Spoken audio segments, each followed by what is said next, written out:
Ina Podcast.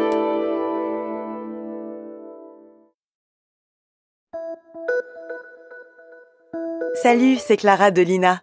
Cette semaine, dans La vie d'avant, je vous emmène dans un petit village de Flandre au moment de la cueillette du houblon. Cette plante grimpante est essentielle à la fabrication de la bière.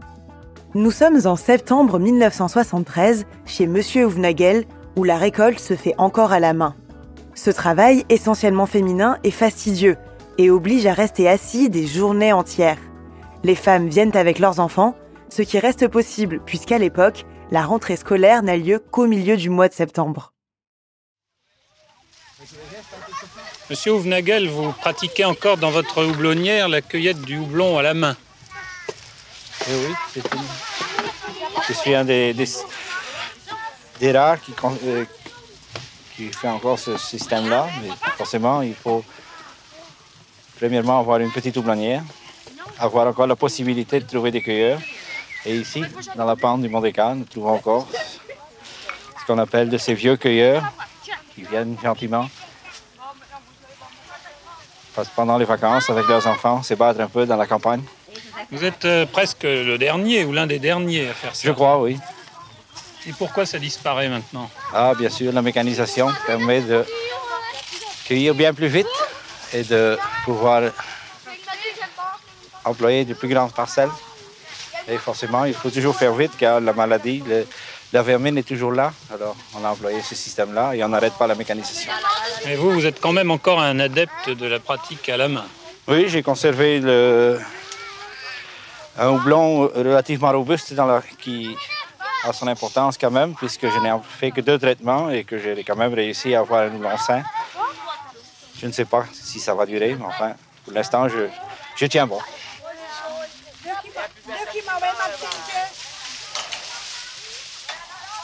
Alors forcément, il y a un grand décalage entre l'ancien temps et maintenant, puisqu'il n'existe plus de pied-mâle et que le houblon n'étant plus fécondé a beaucoup moins de poids, mais plus de valeur en ce qui concerne la fabrication de la bière. Mais forcément, on a dû augmenter le prix du kilo de houblon. Et c'est un peu ça qui a fait que le cueilleur a déserté la houblonnière parce qu'il n'y avait plus de poids. Alors comment faites-vous pour trouver vos cueilleurs? Vous êtes obligé de lancer un appel autour de vous? Oui, mais enfin, ces gens sont à peu près avertis, ils savent très bien à quelle saison. Ils viennent même eux-mêmes voir si je les embauche pour la cueillette. Il y a des mordus, je crois. Il y a des mordus, bien sûr. Il faut monter ça à ceux de 60, 70 et même 80 qui ont fait ça depuis toujours. Alors il y a des jeunes qui viennent aussi. Ah, forcément, ça fait la joie des enfants parce que la nature, les champs, surtout en une saison identique comme cette année, ça fait plaisir aux enfants. Vous, madame, depuis combien de temps êtes-vous cueilleuse de houblon? Depuis 8 ans, monsieur. On allait chez Durandel pour cueillir avec mes parents. Alors quand vous aviez 8 ans, comment ça se passait? Il y avait beaucoup de monde? Ah oui, il y avait beaucoup de monde, oui. On était à 100, 150 à l'houblonnière. Et on partait à 5 heures du matin. Et comment ça se passait la journée? Ben, très bien, quoi. Tout le monde, il y en avait qui chantaient, tout ça. C'est pas comme maintenant, hein. On avait toujours du plaisir, on riait, tout ça. Et vous aimiez ça, venir au houblon? Ah, moi, j'aime bien le houblon. Ça, je ferai ça du long d'une année. J'aime bien faire le houblon. Même entre deux, je l'entretiens encore. Au moment que c'est le houblon. Pour mettre sur les filets et tout ça.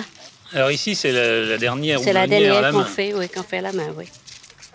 Alors, on profite de venir. Hein, il faut espérer que ça va encore durer. Ben, on espère. Hein. Pour moi, ça peut toujours durer, vous savez, parce que j'aime bien faire ça. Pourquoi? Parce que ça vous rappelle votre enfance? Ben oui, puis j'ai toujours aimé tirer du houblon. On est dehors, on est à l'air et tout ça, ça fait du bien. Entre-temps, on est toujours à la maison, toujours à l'intérieur. Comme ça, ici, ben, on est dehors, on passe nos vacances comme ça. Alors, vous n'aimez pas beaucoup les machines qui viennent vous remplacer? Non, ben non, en même temps, c'est une grande perte pour nous. Hein, parce qu'à ce moment-là, on gagnait bien de l'argent. Quand c'était pour la rentrée des classes, pour les enfants, ben, on pouvait les habiller, acheter son charbon, tout ça. Ça fait beaucoup de bien. C'était bien payé, la cueillette du houblon? Ah oui, c'est toujours bien payé. Ça dépend des années, hein, mais enfin, ça a toujours été augmenté tous les ans un petit peu. Hein. Ça a toujours été bien payé. Alors comment ça se passe la journée de cueillette? Puisque c'est au lendemain, le cueilleur arrive le matin de bonne heure quand il veut. Alors, il a le café le matin à la ferme. Enfin, il reste sur sa chaise, bien sûr. Le midi, il est servi sur place, à 4 heures également. Et il n'arrête jamais, jusqu'au soir, au moment de la pesée. Le cueilleur passe toute sa journée assis sur sa chaise. Et alors c'est Madame Hoefnagel qui doit préparer tous les pots de café. Tous les pots de café, bien sûr. Combien par jour? Le café 3 fois et la soupe 1 fois, bien sûr. Et une petite collation le midi. Pomme de terre.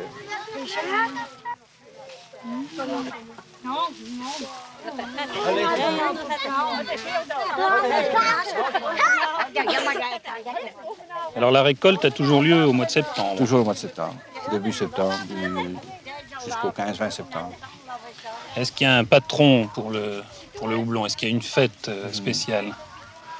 Non, je ne crois pas. Il n'y a pas de fête spéciale, sauf la fête de Stavrock qui a été en quelque sorte inventée, mais enfin qui a quand même sa raison d'être. Et autrefois, est-ce que ça ne donnait pas lieu à une sorte de réjouissance, la cueillette? En fin de cueillette, puisqu'il y avait des houblonnières dans toutes les fermes, les cueilleurs qui avaient fini à un tel endroit chantaient et se moquaient en quelque sorte de leurs voisins qui étaient encore là. Et le paiement s'effectuait par un genre de hommelpap, c'est-à-dire un petit goûter qui maintenant se traduit par des tartines de gâteau, des koekjestet. Après, c'est le paiement, avec quelques chansons parfois. Il y a encore une petite fête?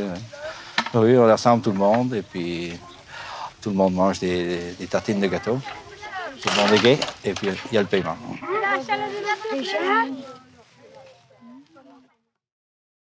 Aujourd'hui, la demande de houblon bio explose avec le succès des microbrasseries qui s'installent un peu partout en France. Elles proposent une bière artisanale et locale. D'ailleurs, il y en a sûrement une près de chez vous. Merci d'avoir écouté cet épisode. S'il vous a plu, partagez-le et abonnez-vous pour ne rater aucun nouvel épisode. Je vous retrouve la semaine prochaine pour une nouvelle rencontre dans la vie d'avant. En attendant, vous pouvez écouter d'autres récits en archives sur Ina Podcast.